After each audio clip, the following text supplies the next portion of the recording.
Hello, my name is ELSA RASSBACH, and I'm a filmmaker, a producer, writer, sometimes director, and I'm here as a jury member for the Kurdish films.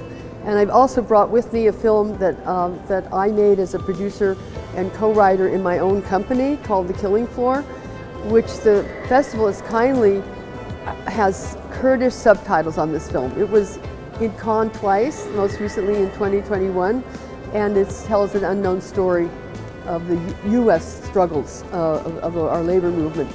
And for me, to come to the Kurdish festival is very interesting because telling Kurdish stories it's about the struggle to get the stories told, to get the culture known, to get all of to find ways to tell these stories so they're understood by others who are not part of this culture as well as those who are part of this culture.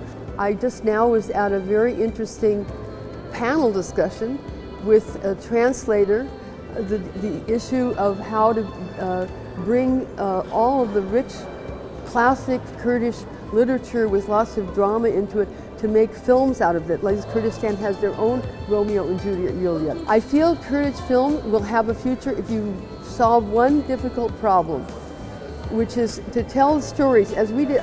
My story is also a story people didn't know about, labor history in the U.S. American people don't know anything about their own labor struggles.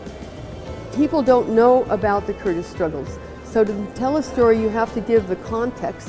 It's a very difficult dramaturgic problem because you don't want to be lecturing to people about the context. You have to build it into the dramas. This is a very high challenge for all peoples telling stories that are not part of the mainstream, imperial, mainly English language film industry, how to bring these stories across, which have just as much drama, all of them.